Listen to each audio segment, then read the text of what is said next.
I always imagined my wedding day as the happiest day of my life. I had the perfect dress, the perfect venue, and even the perfect playlist. But there was one thing I couldn't control: my parents. They didn't show up. Not a call, not a text, nothing.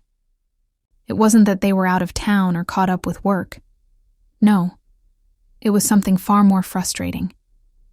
They had their reasons, or at least that's what they told themselves. I won't lie, I was crushed. Watching everyone I loved celebrate, while the two people who brought me into this world weren't there, was heart-wrenching. For weeks, I replayed that day in my head.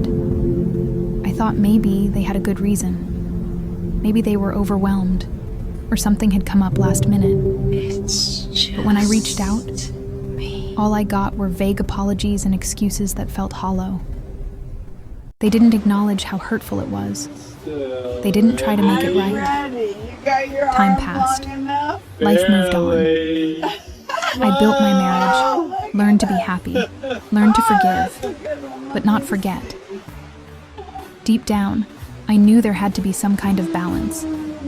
If they could disregard my most important day, could I disregard theirs? Their anniversary came around a year later. They expected me to show up, smiling, handing over flowers, saying, "Happy anniversary, Mom and Dad." But I couldn't. Not without feeling bitter. Not without remembering how they made me feel on the most important day of my life. So, I stayed home. I didn't call. I didn't send a card. I let the silence speak for me.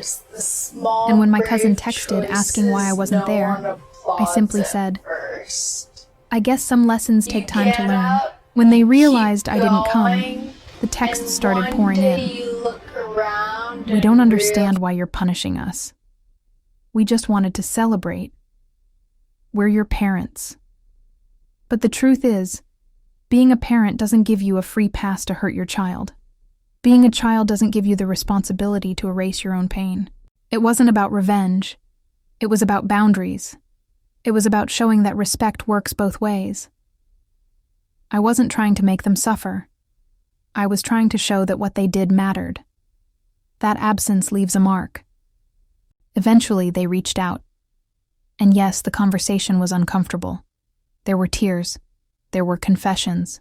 There were admissions that maybe, just maybe, they had made a mistake. But the real lesson? Life isn't about keeping score. It's about standing up for yourself, even when it's hard. Skipping their anniversary didn't erase love. It didn't end our relationship. But it reminded them, and me, that respect has to be mutual. That hurt, when ignored, grows.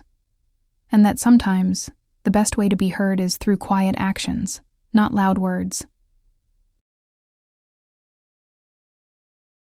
Looking back now, I realize that my decision wasn't cruel. It was necessary. And in the silence, I found a new kind of peace.